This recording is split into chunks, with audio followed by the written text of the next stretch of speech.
Hello, my friends and fellow soul defenders. My name is Christy, and this is Soul Bruises, a podcast devoted to taking a closer look at spiritual abuse. If this is your first time listening, I'm so glad you're here. I'm grateful for those returning also. This podcast exists to name, confront, and address spiritual abuse out loud, and to learn more about what this spiritual abuse thing is all about. Unfortunately, spiritual abuse will not disappear on its own. Eradicating it requires many consistent voices speaking up and refusing to tolerate or accept this harmful behavior in the name of God. This podcast is my personal contribution to that effort, and I'd love for you to join me on that. Whether you're raising awareness in your church, family, friend group, or online, your voice greatly matters.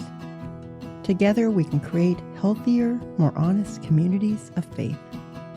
This podcast will not shy away from hard conversations, and I know the topic of spiritual abuse can stir up strong emotions, painful memories, and even traumatic events. I cannot stress enough. Please prioritize your mental and emotional well-being. If you need to turn off this podcast, do it. You're not alone. I'm here to support you. My guest today is someone whose work I've been following for some time now. He is artist and author David Hayward. David lives in St. John, New Brunswick, Canada, with his wife Lisa. They have 3 grown children. With a background in theology and years of experience in ministry, David now focuses on writing, art, and storytelling. Through his cartoons, art, books, and teaching, he inspires curiosity, kindness, and community. He believes in the power of stories to encourage young readers to think for themselves, embrace their uniqueness, and treat others with love and respect. His work is filled with warmth, humor, honesty, and a deep appreciation for the wonder of life. David Hayward's art has resonated deeply with so many who've experienced spiritual abuse or religious trauma. Through his cartoons, he reveals profound truths about power, pain, and harm done to those on the margins. With honesty and humor, his art strikes a chord. And much like the drawings of Farside and one of my personal favorites, Family Circus, his art says so much in a single frame. That's an incredible gift. His work explores some controversial themes like questioning as a healthy part of faith, women's role in the church, patriarchy, the church's use of power, and functioning more like an empire, the treatment of the queer community, purity culture, prosperity gospel, spiritual abuse, and the supremacy of rightness. He also highlights what it truly means to love your neighbor, find unity, and walk the path of spiritual deconstruction. Lastly, his work conveys the unconditional love of God and what that can look like in a spiritual environment. There is so much in his body of work we could spend hours exploring, but because Soul Bruises is a spiritual abuse podcast, that's where I'd like to focus the conversation on today. However, I hope listeners will seek out his broader body of work, which speaks so beautifully to matters of faith, doubt, and what it means to be a compassionate human being. So I hope you enjoy my conversation with David and invite you afterwards to check out his artwork, his books, and a community he's formed that you'll learn a bit more about in this episode. All of his resources will be laid out in the description section of the podcast episode. I hope you enjoy this.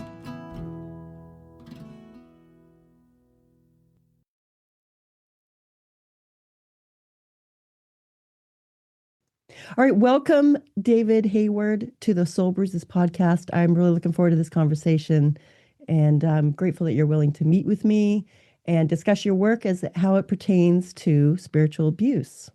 So, Thank you. Thank yeah, you for having me on your show. well, thank you for being here. Your name is David Hayward, Yeah, but you're also known yeah, as the Naked Pastor. For yeah. those who Mostly may, known. yes, yes. Yeah. For those who may not be familiar with your work, what is the story behind that name? Yeah. So I was in the ministry. I was in the pastoral ministry for about 30 years, give or take. And I started a blog in while I was in the ministry in about 2005. And that was at the height of the blogosphere. Yeah. And there were a lot of pastors blogging. And I wanted mine to be unique. I wanted it to stand Mm, out. And so what I wanted to do was, and this is kind of who I am anyway. I wanted to be just yeah. totally authentic and just Mm, be very real and honest and just to sort of bare my soul online and really pull back the curtain on what really goes on in the life of a pastor and what really goes on in the life of a church.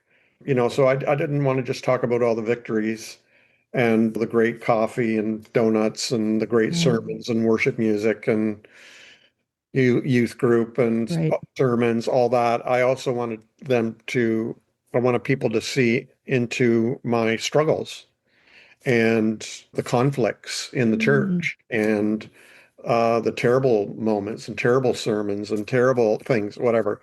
So yeah. I was just I thought, well, at the time, Naked Chef, Naked Archaeologist, Naked Truth was all Mm, sort of hot at the time. yeah, So I yeah. thought Naked Pastor had a ring to it. Now, Oh, there's been many, many times. So Naked Pastor basically is just me yeah, being really honest and open as a yeah. pastor. Yeah. There's been many, many times I've regretted having that name because a lot of Mm, people leap to conclusions. But mm-hmm. as you can tell, I am fully Yes, clothed. yes, And yes. it's totally a metaphor for just me being totally authentic online.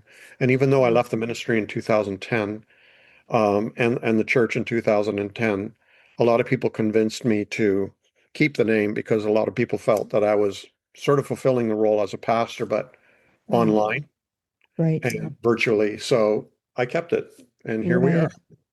Right. I appreciate that because I appreciate your authenticity and it shows through your art. It shows through when speaking to you or hearing you talk on your community there. Um, Right. so your artwork is really honest and provocative Hmm. regarding things like spiritual abuse and religious trauma. Some people are Hmm. saying finally someone is being honest about this, while some get defensive and see you as coming from a place of bitterness. How do you respond to these different reactions? When somebody points out abuse and how they've been abused, there are several reactions to it. And one is, oh my goodness, I had no idea. Yeah, Uh, and shock and even unbelief, yeah. disbelief. I don't mean unbelief, I mean disbelief that they just Hmm. can't believe that stuff like that is happening. But I'm here to say I'm an eyewitness Hmm. and I've been on the receiving end of that. Mm, Secondly, a lot of people are hyper protective of the church and feel that you're smearing the bride of Christ, right, right. and it's inappropriate. It casts a shadow on the mission and witness of the church. Yeah. Uh, and then another reaction is outrage, Mm, anger that I would dare talk about such things, yeah. and that I am therefore I'm either biting the hand that feeds me or that I'm bitter and resentful and revengeful and all those things. There's all kinds of reactions. But the reason I keep doing it and talking about it is because I do care about the church. Mm, Church was played a very important role in my life, and it has a powerful potential for community. But my beef is I'd like it to be done in a healthy manner. yeah, yeah. And so for me, people who critique something care about it. Yes. Most of the time, anyway. Hmm. Like, look at political cartoonists. Yeah. A lot of them are critiquing something political. I think it's because they care Hmm. and that they would like to see things done right, you know. So that's why I keep doing it. It resonates with a lot of people, and a lot of people realize, wow, okay, it really did happen to me, and I'm allowed to talk about it Hmm. and you know share my story and not be kept silent about it. So Yeah. that's why I keep doing it. That's why I keep talking about it. Okay. Well, and I appreciate you doing that because it's just powerful. It's really powerful. Hmm. Um, so you used to preach theology. You said you were a pastor before, Yeah. and now you draw it. For Hmm. people whose pain feels bigger than language, what can a single image say that words simply can't? Yeah, that was an interesting development because when I did start the blog in the Yeah. beginning, like I'd already been an artist. I'd been painting and things like that. And I doodled, you know, growing up and would draw cartoony kind of things here and there. Even Yeah. as a pastor or minister, if we had like a children's story, sometimes I would draw cartoons for the kids and everybody would laugh. And I was realizing, gee, the adults out in the audience are having a lot more fun Yeah. than even the kids are, like Yeah. so I decided in I think it was 2006, why don't I try to draw a cartoon to convey what I'm thinking or feeling? And so I challenged myself. I really like a good cartoon, and I'd seen other cartoonists doing their work, and I figured, why don't I give it a shot? I'm an artist, I can draw, and let me see if I can pull this off. And I challenged myself to draw a cartoon every day until I ran out of ideas.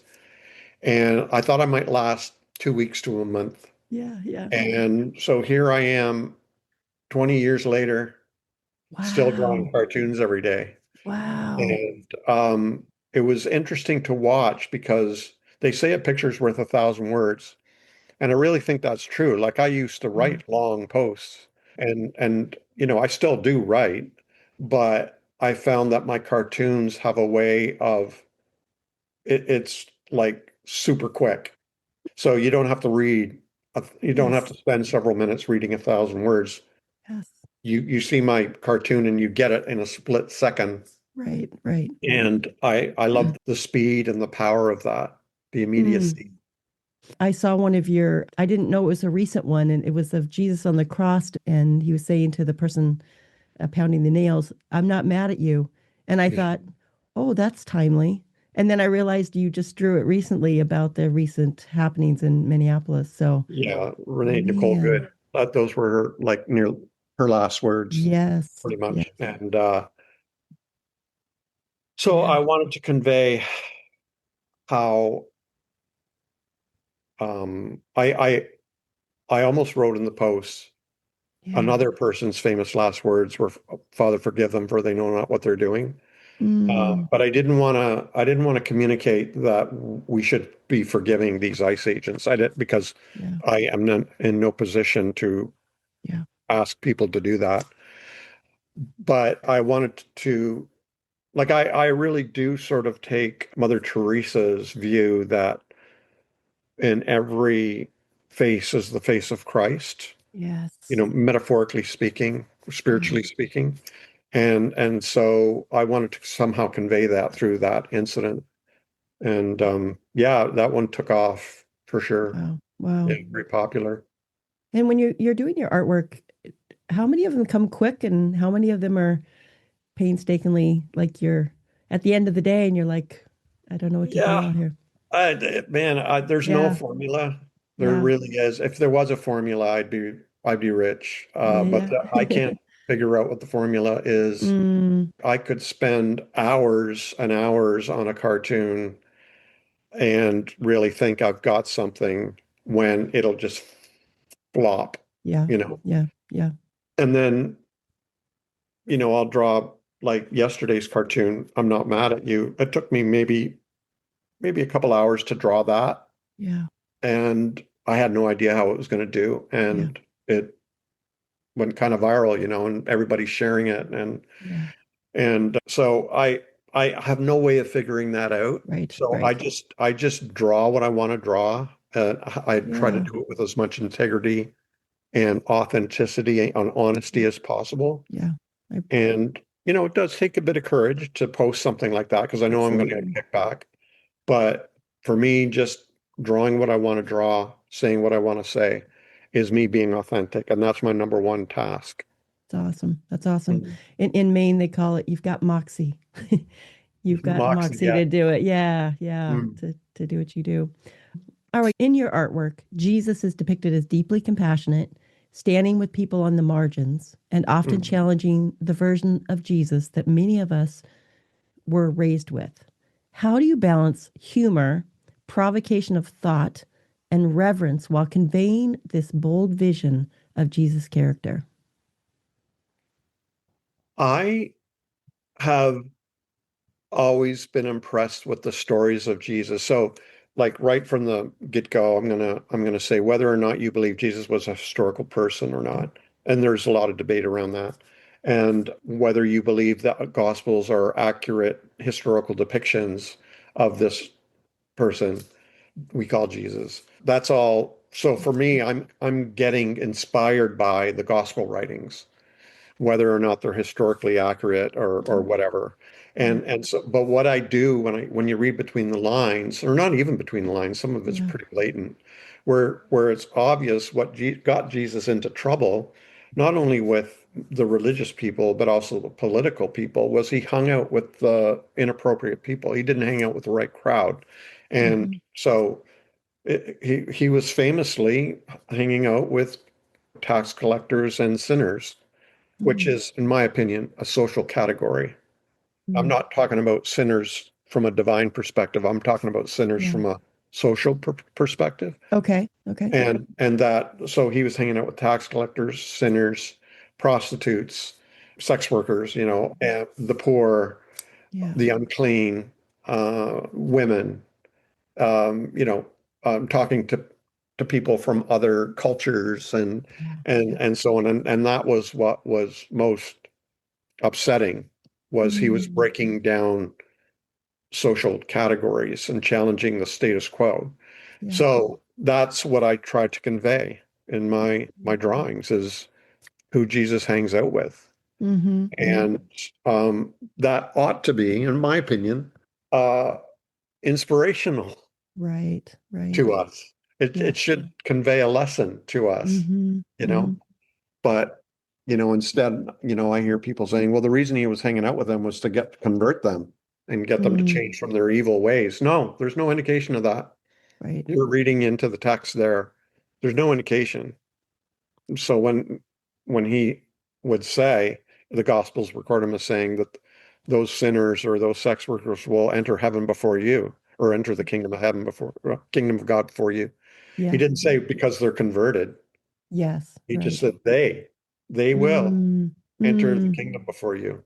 mm-hmm. And so that kind of a perspective of hanging out with those who are marginalized Yeah. and rejected is, to me, I think, the most powerful value that Christianity can have. Mm, And also, it seems to be where it's mostly failing right now. yeah. Yeah. I know one of my favorite art of yours is the one where the men and women are drawing lines between each other and Yeah, Jesus is going behind and erasing them. So that yeah, was powerful. I call that Eraser, and it is Yeah. one of my most popular top 10 Yeah. cartoons for sure. Awesome. Yeah. Yeah.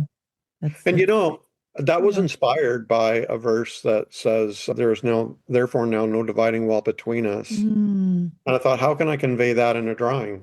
And that's what I came up with. yeah. But Powerful. people want those lines, is what Yeah. I've discovered in my life. Mm, And they want division and mm, separation and exclusion and all this kind of thing. It's and it seems to be becoming more and more explicit, yeah. and it's concerning to me because Yes. it seems to me to fly right in the face of what the gospel's message was. Absolutely. Absolutely. You have this collection of artwork that features the character Sophia. One piece shows her bare back, and another shows the same back marked with visible scars. The first Right. frame is titled "The Back of Sophia's Body." The second frame, "The Back of Sophia's Spirit." That really struck me because it echoed the Mhm. concept of my podcast, Soul Bruises. For those whose spiritual wounds often don't show up on the surface, what do you think gets carried in the soul in cases of spiritual harm? Yeah, that one is to me a very meaningful cartoon because we're learning more and more about mental illness Yeah. and invisible illness and disabilities and so Yeah. on. I know a lot of people who struggle with invisible disabilities, like chronic illnesses or, you know, something or other. I have many people in my life who struggle with mental illness. And then I know a ton of people who have been deeply wounded spiritually. And they, it's not visible. Yeah. And so I drew a picture of Sophia's back, and it's just her back, and then, like you said, the back of Sophia's soul, and Mm-hmm. it's covered in scars like she's been whipped. Yeah. Yeah. And I know a lot of people who that's what it feels like. And me, I've experienced very deep spiritual abuse Mm. that's had, a very lasting effect, and that I still have the scars from, you know. Mm. And so um, the spiritual abuse, a lot of people, I hear from people, it's not a thing, it doesn't exist. Right. So you have physical abuse, you have emotional abuse, you have economic abuse, um, verbal abuse. Yeah. And what that means is the person is using that tool to harm you. Yeah. So they're using words to harm you, they're using money to harm you, they're Mm-hmm. using their body to harm you, their fist, or they're using, you know, emotional torment to harm you. Yeah. Spiritual abuse is they're using spiritual things to harm you, such Mm. as spiritual authority, uh, power, the Bible, sermons, Mm-hmm. ought and must and should, Yeah. the community, peer pressure, all this kind of thing. It's spiritual abuse is when spiritual tools are used to harm you. Mm-hmm. And I know a lot of people who to this day are suffering, just like anybody with physical abuse or emotional abuse or, whatever kind of abuse they've suffered. It takes a long time for some people to recover from that if they ever do. Yeah. you know. Yeah. Yeah. And I know people who would never, ever in their lives set foot in a church again or Mm-hmm. go anywhere near a pastor, and some nowhere near a Christian because Mm-hmm. of the spiritual abuse they've suffered at their hands. And I Mm-hmm. get it. I Mm-hmm. totally get it, Yeah. because I've been there Yeah. and I know what it's like and I know it's real. I know with my podcast, sometimes I use scripture, but each time I use scripture, I realize that I need to do some sort of disclaimer because scripture has been used as a hammer. Um, Oh, yeah. it's Yeah. powerful, but it's been used powerfully negative and stuff too. Yeah. It's, Oh, totally. Even like Christian music. yes. Some people, oh, it's so beautiful, but for some people, it's piercing their hearts Yeah. again. So in your blog post, Exposing the Reality of Spiritual Abuse in Church, you talked about how when churches say, well, that just doesn't happen here, referring to spiritual abuse, it could mean a few things: that it truly doesn't, that it's been normalized, or that it's been reframed as discipline or authority. Why are these patterns so hard to recognize from inside the church community? It's an interesting phenomenon because, whenever I post something about spiritual abuse, inevitably a pastor or somebody will come on and say, not at our church. Mm, And I'm like, okay, that's my reaction. My first reaction is I'm suspicious yeah. because I think, to be honest, I think a really humble person with any kind of self-awareness would not boast about being a perfect church or Mhm. boast about being above reproach or that they have never in any way attempted to control someone or manipulate someone. Right. I've been in extremely spiritually abusive situations, Mm-hmm. and some I have even participated in back in the day before I knew Mm-hmm. what was going on, before I had any, before I started learning about all this. Yeah. How the church doesn't want to be abusive, but it does want to control people. Yeah. Yeah. That it wants to manage people. It wants to shape people. Mm-hmm. And I'm speaking generally. Yeah. I know Yeah. somebody's listening, they're saying, well, not at our church. Yeah. I know Right. Right. there are some good churches out there that are Yeah. just let you be and they're not trying to Yeah. control you or manipulate you or shape you or whatever. And they Yeah. love you as you are. And that's great. And if you are there, you have struck gold. Stay. Yes. Yes. Yes. Doesn't matter how bad the coffee is or how bad the sermons are, or Mm-hmm. that there's no youth program or anything like that, or, if you found a community where you're allowed to be yourself, then you've struck gold. Yeah. So what the church does then is it relabels, it's one of my cartoons actually, it relabels Mm. instead of controlling people, they call it discipleship, Mm. Mm. you know, instead of shaming people, they call it rebuking people in the Lord. You know what I mean? Yes. Yeah. Oh, So totally. there's Totally. all these ways of renaming it so it Yes. sounds biblical, Yeah. Yeah. because they don't want to be accused of shaming people. They Mm-hmm. don't want to be accused of abusing people or hurting people. Right. So they call it other things to make it sound Mm-hmm. biblical and acceptable.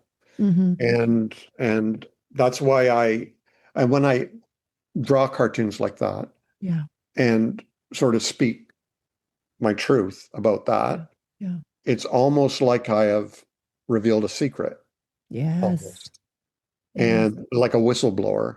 Mm-hmm. And, some people like whistleblowers and want people to blow the whistle, and other people do not like whistleblowers Mm-hmm. Mm-hmm. because they really do feel they're on a mission and it's a good mission, and the end justifies the means. Mm. So that's my that's why I Mm-hmm. keep doing it. But Mm-hmm. that's why I keep talking about spiritual abuse, because I want more and more people to be aware of it Yeah. and be able to, and that's another thing I talk a lot about. A lot of people don't Yeah. know they're being spiritually abused. They don't Uh, uh, realize what it is. Correct. Or even spiritually abusing, you know? Yes. Yeah. Yes. Yeah. Yeah. Definitely, the more you know about what it is, you definitely can see it more. Well, you're right, because I knew a woman years ago, she's passed away, but where she told a story where she was a member of my congregation and he said, yeah, this guy came over to visit and he sort of tackled me and threw me on the couch and was trying to undress me and kiss me. And she said, like, was that wrong? I'm like, I'm looking at her like, Mm, mm, yeah. what? Yeah. Yeah. Yeah. And Mm-hmm. and and she couldn't tell when she was being Yes. sexually assaulted, Yeah. Yeah. right? The Yeah. way she grew up or, Mm-hmm. whatever. And she didn't have boundaries. She didn't know that Mm-hmm. she was being assaulted, right? But Mm-hmm. then I do know some men who don't realize that what they're doing is crossing boundaries Yeah. Yeah. and invading women's safe spaces and being patriarchal Mm-hmm. Mm-hmm. or whatever, Okay. and so we all need to be educated Right. on what boundaries are, not only others' boundaries, but our own. I've been challenged by some to say, maybe don't use the word abuse. That's a little harsh. And I just don't know how to answer that What one. other word, what other word would you use? Just something a little less like maybe hurt, spiritual hurt, But when something crosses a threshold, I have a hard time not calling it it is. I think you're doing something right when somebody tries to dampen down what you're saying and Mm, modify to mm, soften what you're saying. okay. It's like that case in France where that man was, this is triggering, maybe for some trigger warning about rape, um, where he would drug his wife and men would pay to rape her. And Mm, something like 50 men were charged wow. with rape. You know the case? I am not familiar with that one. Oh my, No. oh, it just Yeah. happened. Just happened like last year or whatever. Oh, Anyway, one of the guys who was charged with rape is writing a book defending himself, saying that he even though he did what he did, he doesn't want to be known as a rapist. unreal. And Okay. yeah, and the whole story Oof. there. And so Mm-hmm. that's Hmm. outrageous. But Yeah. that's the same thing as people saying, look, Yeah. let's not call it abuse. Right. Let's Right. just call it I accidentally hurt Yeah. you. I Yeah. accidentally hurt your feelings. Mm-hmm. It's Oh, like a really bad apology, yes. right? Or you just got When offended, you know? when I yeah, when Yeah. I've challenged somebody on being spiritually abusive and they're like, "Oh, I'm Mm. sorry, your feelings got hurt." Yeah. Oh, shoot. Mm, that's not what I'm trying to say. I'm sorry you're so sensitive. Yes. Yeah, that's not an apology, right? No, no, shoot. All right. Cartoons have a way of bringing humor to really serious topics. Jesus did something similar in his parables by using stories to invite reflection. How do you see humor helping the church navigate some uncomfortable spiritual truths without shutting down? Mm. Some of my best friends now who love my work used to absolutely hate my work. Mm. And I'm not saying I'm the one who changed their minds, but, Right. and I am aware, like, people, in my opinion, don't want to change their minds, or they would. Mm-hmm. It takes some kind of trauma, either exterior trauma, like some tragedy or some shocking event or whatever, or some kind of an inner Right. emotional, intellectual, whoa, Mm-hmm. aha moment, for people to change. I don't think I can sit in front of people and change them, make them change their minds. It takes something inside the person, and they change only because they want to. It Mm-hmm. takes them to do it, Yeah. right? So that's for me. I just keep drawing what I draw, and hopefully, so my first motive is to be truthful, honest, to express myself. And the Mm-hmm. second one, I hope it uplifts somebody, encourages somebody. And the third is I hope it challenges Mm-hmm. somebody. The whole idea of the two-edged sword, where one edge builds up and the other edge cuts Yeah. down. Yeah. Um, I think truth has that aspect to it that true, like some of my cartoons make people feel good. And the same cartoon will make somebody angry. And Mm-hmm. and so um, I think all of my cartoons sort of have that double-edgedness to them, Mm-hmm. where they're either encouraging because I am for the marginalized. Yes. Me And the too. reason people are marginalized is because people in power want them to be. And Yes. so when you encourage the marginalized, those in power are going to be upset. Yeah. Yeah. And when you challenge those in power, speak truth to power, it Mm-hmm. encourages the marginalized. Yes. So I think I just keep drawing what I draw. I'm Mm-hmm. not, you know, speaking about things I don't know anything about. I've been there.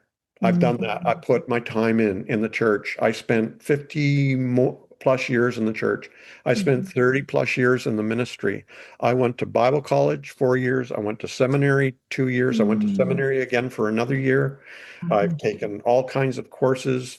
I've read all the books. I've done all the work. And I've Mm-hmm. done all the prayers and all the retreats and all the Mm-hmm. meditation. I know what I'm talking about. Yeah. Yeah. And I've got some outrageous stories of spiritual abuse that I've experienced.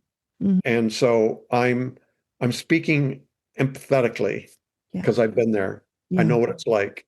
And Yeah. I want other people to know there's a way out of that pain. Yeah. Yeah. Mm.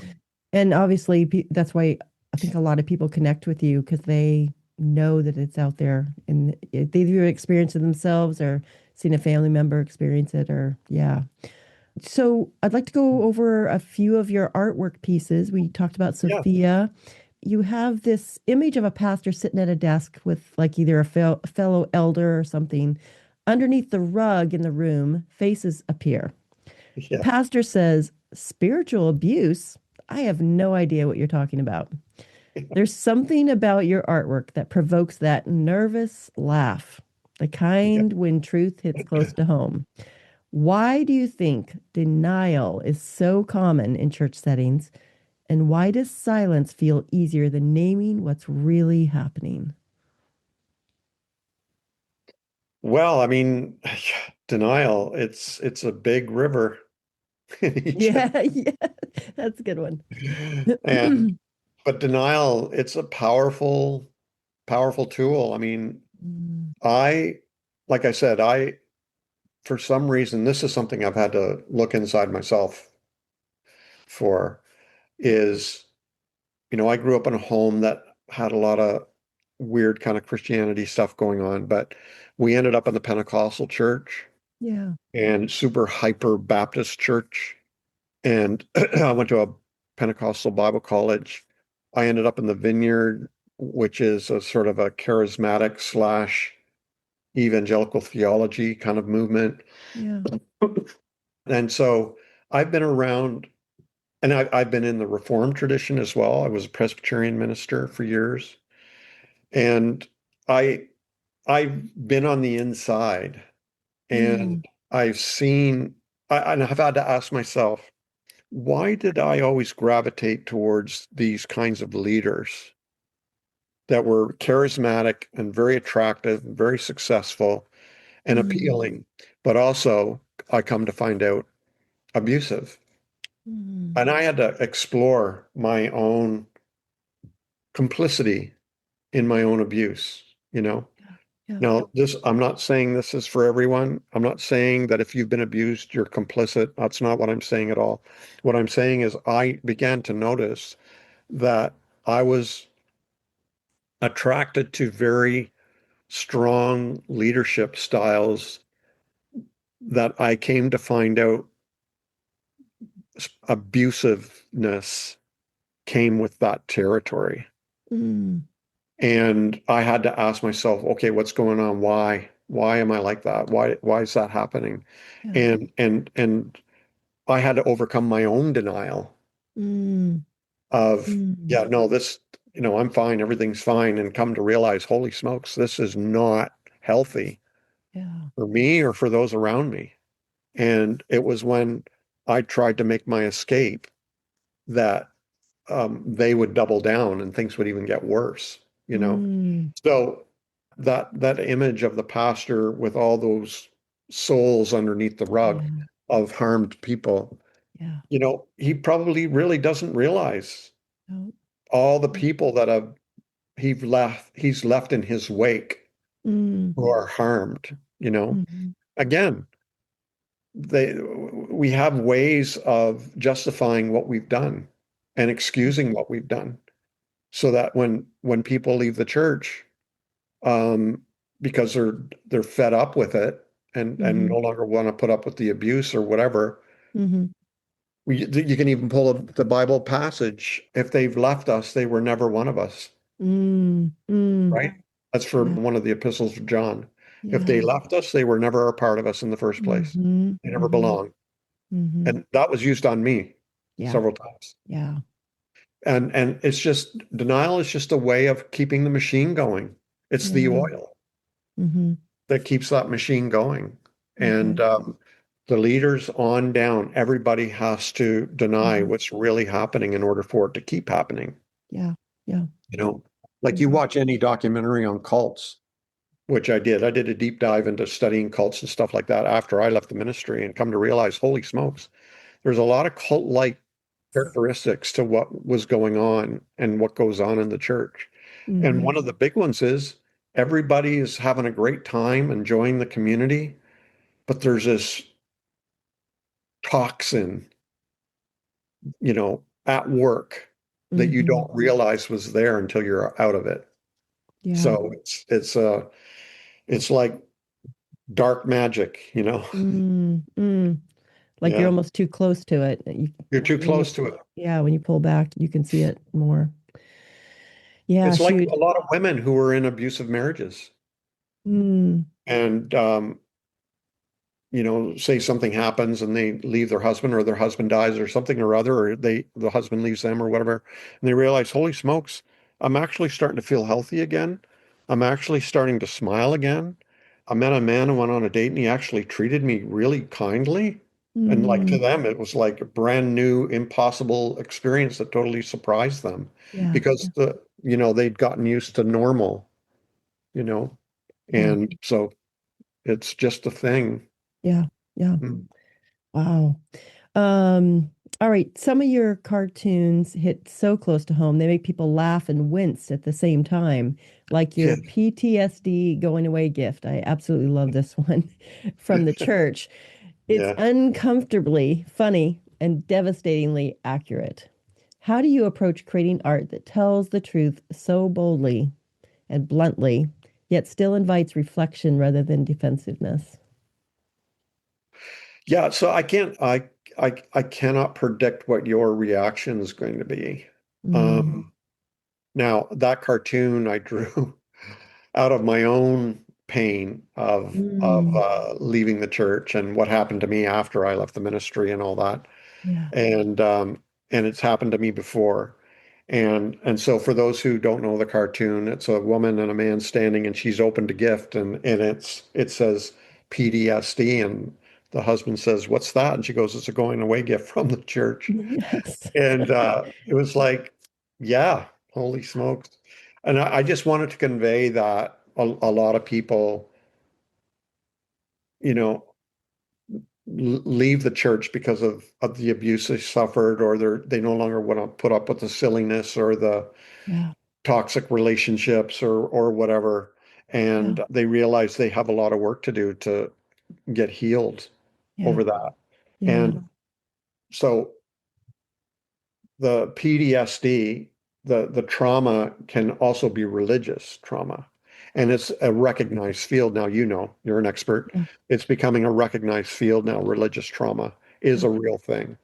And Hmm. more and more people are talking about it. Yeah. I just draw that cartoon came out of my own experience and come to find out it resonates with a ton of people. Yes. Yes. Yeah. Oh, shoot. Yeah. Yeah. Okay, so you have this powerful drawing of a young woman standing before a panel of church leaders. Their message to her is devastating. It's not that we don't believe your story, it's that we don't care. That line hits hard, especially for many survivors who experience the exact message. There are Hmm. many different directions we could go in with this piece, but I wanted to talk about the silence from church leadership. From your perspective, why do you think silence is such a common response in church systems? And what does silence reveal about what these systems are protecting? Yes, the power of silence, you know, like what was going on in the States, or what is going on in the States. I'm from Canada, by the way, Yeah. for your listeners, but like with the Southern Baptist Association, when, you know, there's the suppression of certain files and documents and abuse reports, sexual assault reports, and all this kind of thing. And it's because they're trying to protect the system. They're trying to protect the organization, you Mm, know. It's the same with the other files that are famously yes. right Yeah. now being kept hidden because they Hmm. know it's going to damage the reputation of some people. Yeah. And Yeah. so, and it really is, I really do believe there are many people in power that believe that the end justifies the means, Yeah. that this is so important what we're doing that people getting hurt along the way. It's collateral damage. Yeah. Yeah. You know? Oh. And that this is just the cost. This is what it Mm-hmm. costs Mm-hmm. to get our agenda through. Mm-hmm. And that woman in the cartoon, I'm a feminist. I read feminist literature all the time. I'm keeping up on it and trying to learn and trying to understand and trying to understand as a presenting man what my role is in it all. And Mm-hmm. so that cartoon for me, it came out of it was inspired by the trial of, oh, I forget her name. The trial of when he was being elected to the Supreme Court, and she Oh, Ford, yes. yes, Ford, Yes. and how it was so obvious Yes. that he was guilty, Mm. and that she had been seriously harmed, Mm-hmm. but it was also obvious they didn't Mm. care. Yeah. They just didn't care. Yeah.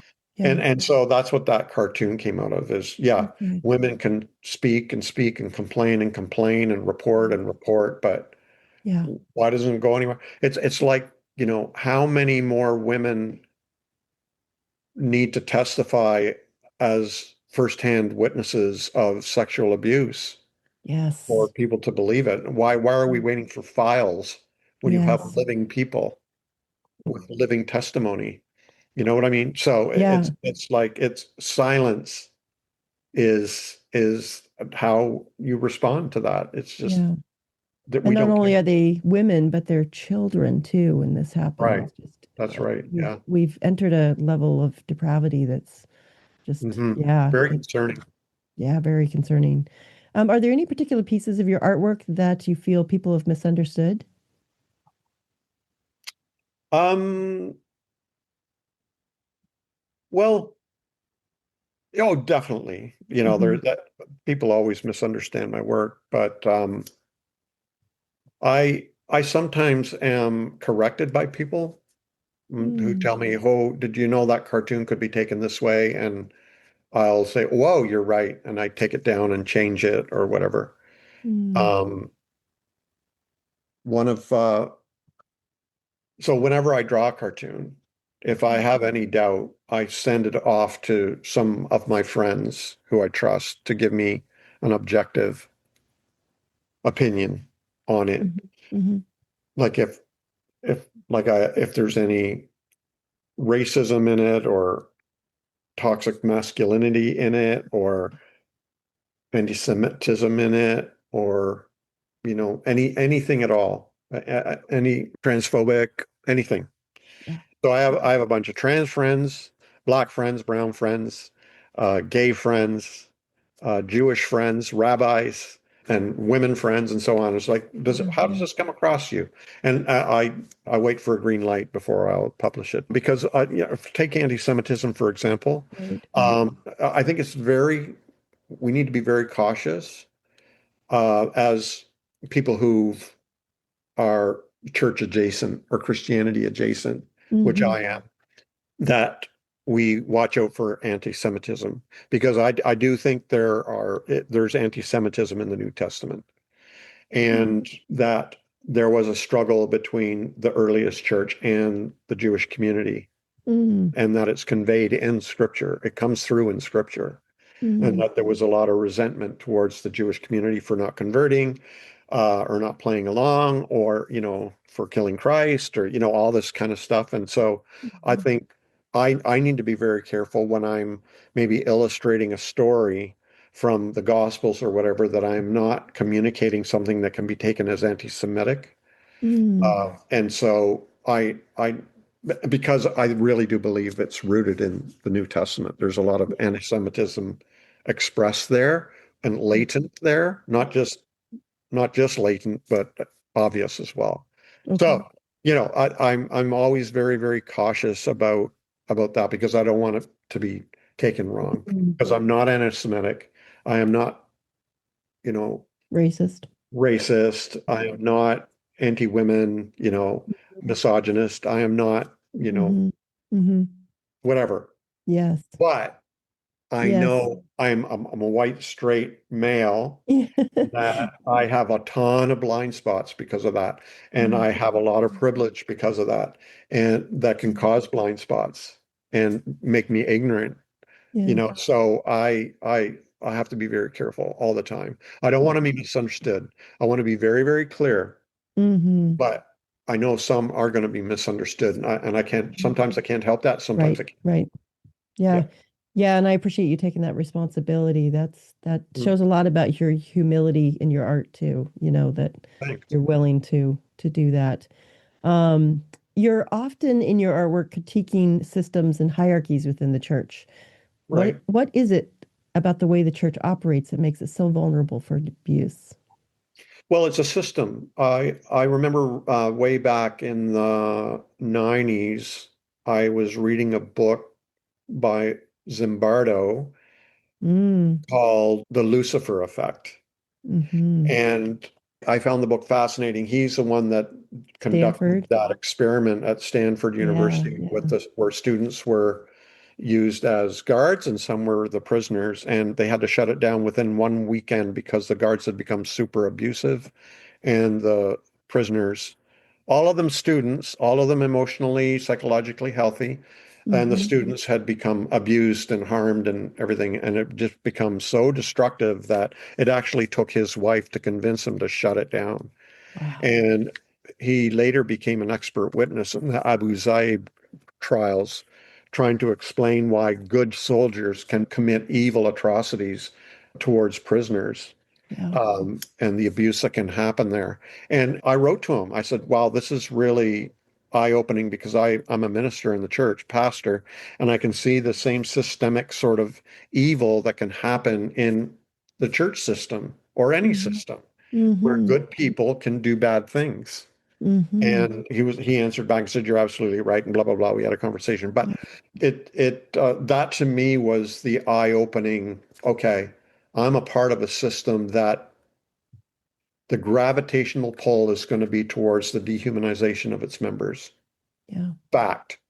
Hmm. And I think my job full time is preventing that from happening. Hmm. And that goes from systems as huge as the military, government, the post office, whatever, Yeah. schools, hospitals, all the way down to families, Mm-hmm. where because a family is a system too. Right, right. And that the gravitational pull will be towards the dehumanization of the members unless we work against it. Mm-hmm. And so that to me is I just assume because the church is a system, that's the Yeah. gravitational pull. And Mm-hmm. unless you're working full time against that happening, it's going to happen. Mm-hmm. So Mm-hmm. that's that's a strong element in my message, actually. I think we need systems. It can't be helped. Right. Where people gather together, it's going to happen. Yeah. But we can balance that out and make it work. Yes. But it Yes. takes a lot of work. Yes, It it takes a does. lot of work to do that Yes, it does. because it's easier to, I'll be honest, I know Yeah. it's Yeah. easier to tell people what to do Yeah. than to wait for collegiality. Yeah. Yeah, for sure. Yeah. All right. I am by nature a curious person, and you seem to be also. And I've Yeah. been asking questions since I came out of the womb. So your illustrations on the issues of questioning, I've really connected with. Why do you think questioning feels like such a threat and triggers such defensiveness in religious settings? I wrote a book called Questions Are the Answer, which is, kind of like a memoir on why questions to me became so important. Mm, I think it's because it's rooted in curiosity mm, and that religion, schools, political parties, whatever, cultures, we're conditioned by those. mm-hmm, And they hand us what they want us to believe. They mm-hmm. tell us what we should believe. And so we're sort of, someone can go through life totally conditioned and totally being fed by Yeah, the system, what to believe and everything until they die.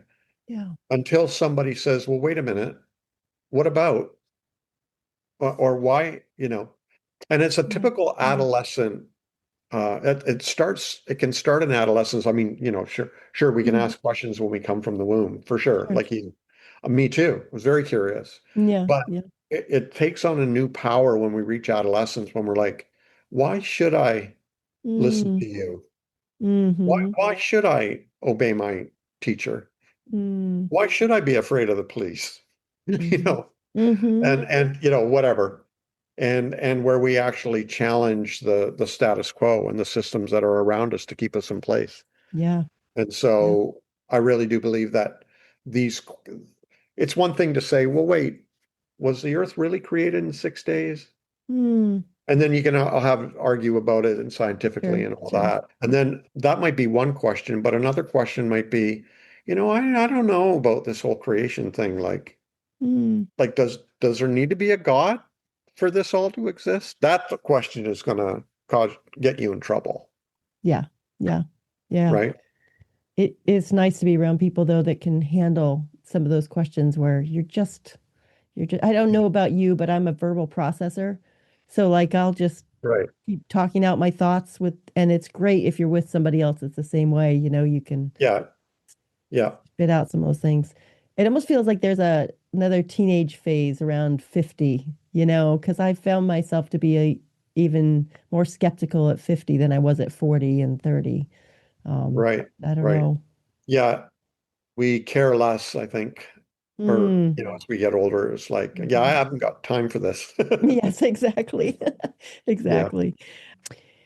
Since patriarchy still shapes much of religious culture, do you think an independent woman can truly live freely and authentically in these systems, or will she always be pushed to play small?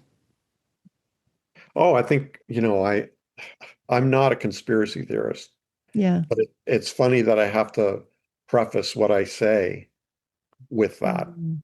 Mm. But all my reading in feminist literature and so on, I'm talking bell hooks, Rebecca Solnit, Claire Dederer, others, that Margaret Atwood, Handmaid's Tale, Mm. Mhm. etc., that I really do think the root issue, the root of the problem, the center of toxicity is white male supremacy, Mm. the Mm. patriarchy. Yeah. And I really do believe that that is the force, Mm. the Wow. evil force, the dark force. Mm. And so yeah, women are going to suffer because of that. And so it takes men and women, all kinds of people, all kinds of genders and sexualities and Yeah. voices and Mhm. cultures and everything to speak against this Mhm. and raise our voices and to seek more and more equality. Yeah. And yeah, I think it's very thoroughly embedded in our cultures and we need to uproot it. But it's a full-time job. That's another thing that's a Yeah. full-time job. Yeah. Okay. Because I do think the gravitational pull is towards white male supremacy. Hmm. And that means control, you know. So you've talked about how true spiritual freedom sometimes comes from stepping outside the denominational structures. In 2012, you founded The Lasting Supper, an online community for people rethinking or leaving their religion. Can you share what that community provides and why it matters so much for people healing from spiritual harm? Yeah, the Lasting Supper is kind of like my home group, my small group. Mm. And I left the ministry in 2010 and the church. We were experiencing a lot of loneliness.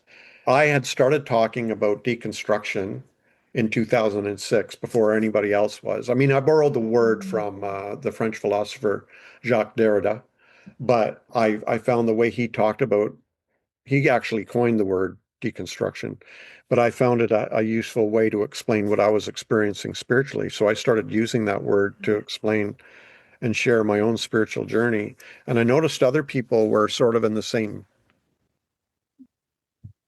path, sort of Yeah. generally Yeah. speaking, and how we had no resources. I mean, when you're in the church, you got a ton of resources.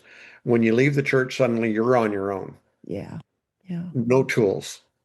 And so I thought, well, I'm lonely, number one.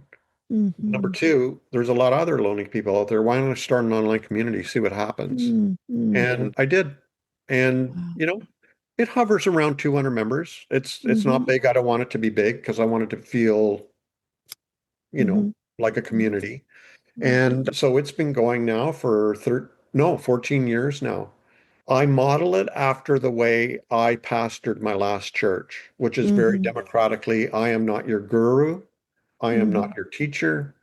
I'm not your pastor. I'm just here to facilitate community. Here's a safe place for you to vent without anybody correcting you or, balancing out your words or Yeah. giving you Yeah. advice. And it's quite a diverse group of people, anywhere from church-going believers to atheists who will never darken the door of a church again, Yeah. and everybody in between. And Mm. it's a wonderful community because we just respect each other where we are on our journeys. And to me, it's a testimony to what is possible Yeah. in Right. community. And so I really believe in the value of that. I speak from that. I really do believe that this kind of community Mm-hmm. is possible Mm-hmm. in real life as well. Mm-hmm. Mm-hmm. And so I keep it going, you know. Yeah. And for those who are interested, you can go to www.thelasting supper.com. Mm-hmm. And yeah, it's just a wonderful, safe space for people to learn how to become spiritually independent. Mm-hmm. And to me, that's a very valuable thing. And yet be with community. Yeah. And be with community. Yeah. That they're Yeah, well, accepted. see, people, when I say spiritually independent, a lot of people think, I don't think it's good for us to be alone. That's not what I Mm. mean. Right. I'm not spiritual independence. Like you're an independent person, Mm-hmm. I Mm-hmm. assume. I'm an independent person, yet I'm married Mm-hmm. to another independent person. So we Mm-hmm. have an interdependent relationship, not a Right. codependent one Yes. or a dependent one. And Mm-hmm. so for me, a healthy relationship occurs when you have one independent person and another independent person choose to be interdependent. And so Mm. that's to me, when I talk about spiritually independent, I mean you are able to be spiritual on your own. You don't need a Yeah. guru, you don't need a guide, you don't need somebody in authority, and you don't need permission. You are the Yeah. captain of your own ship, the master of your own destiny. You're driving your own car. You get to choose your food Yeah. Yeah. and make your own diet. And Yeah. so that to me what spiritually independent means. Where can these listeners go to find more about your artwork, your books, your blog post? And you Yeah, mentioned your website for the lasting community. And for those that are listening to this, I will put some of these in the show notes, or we'll put yeah. these in the show notes. Do you want to add anything to that? Yeah, so I have my main base camp is nakedpastor.com, and that's where all my art is, my cartoons, and you Mm-hmm. can find me anywhere else from there. Mm-hmm. My online community, thelasting supper.com. My books are all on Amazon or anywhere books are sold. David Hayward, sometimes Naked Pastor. And then I think my liveliest community that is the safest, that is public, is on Instagram. So if you just look for Naked Pastor on Instagram and follow me there, I Mm-hmm. post a new cartoon there every day, and often a painting or some other kind of reflection or whatever. Mm-hmm. But yeah, go to Instagram and find me there. Awesome. Thank you. Yeah, I have one last question. sure. Um, what final message would you share with a listener who's lost their faith in the institution, is nursing their own soul bruises, and yet still longs for meaning, belonging, and connection? That's a very, very good question. And I think that's the number one pain point most people Mm, experience when they leave the church is loneliness and they miss the community. yeah. So that would take a ton of an unwrapping. But look, Hmm. here's what Lisa and I did. Yeah. Lisa's my wife. Lisa's your wife. Yeah. What Lisa and I did was we chose not to go back to church steady. I mean, we tried here and there, but we Mhm. just didn't seem to want to work for us. So what we decided to do, and we lost all our friends, a lot of them Oh, anyway. Yeah, pretty much. I'm going to say all except for one couple. wow. And so we decided, you know what? We need to build our own community of friendships. And so we tried to restore some old friendships and Mhm. we built new friendships. Mm. And we will visit a church maybe now and then. There's a local church that's affirming here, and the pastor and I are friends. Sometimes we go. Well, actually, we've been twice. But it takes a lot of work. But I'll tell you one thing, we do miss that aspect of church where you were a part of this huge family and everybody knew you. And there was all kinds of support there, and you knew people were praying for you, and there were babysitters, and there were mechanics, and there were lawyers, whatever. There were friendships, there were small groups, there were activities. And I've tried, Lisa's tried, it's really, really hard to replace that. And so we'd have to unpack that. That'd be a whole other episode. But it is a big deal. The church has dropped the ball, in my opinion. It's unfortunate because it does have the corner on the market when it comes to the potential to have really good community. But unfortunately, most of them are toxic. And I would not recommend. But if you can find a community that isn't toxic and that's healthy for you, then like I said earlier, you've struck gold. Yes, absolutely. And I have some relatives that have struck gold with it, and I'm like, stay there, stay. I'm glad you're in a healthy church, and that's wonderful. That's wonderful. Thank you, David, for taking this time to chat. Every time I see your artwork or hear or read your work, I'm just inspired and I'm refreshed. Your honesty is so refreshing, and please keep doing it. I will. So thank you for stopping by the Soul Bruises podcast, and it's been wonderful to have you today. Thank you so much. Thanks for having me on the show. Thank you. Wow, what a great conversation with David. I really appreciated his candidness on matters of spiritual abuse. It's a really tricky thing to talk about, and the fact that he is able to capture so much of what people go through in one image is it's powerful. And I know that he is coming from a place of experience. He even mentioned such, and that's difficult to hear, but I'm grateful that he is willing to be vulnerable and show in art what that can feel like, and yet how you can rise above it or heal from it or know what it is. But his voice is coming from a place of experience.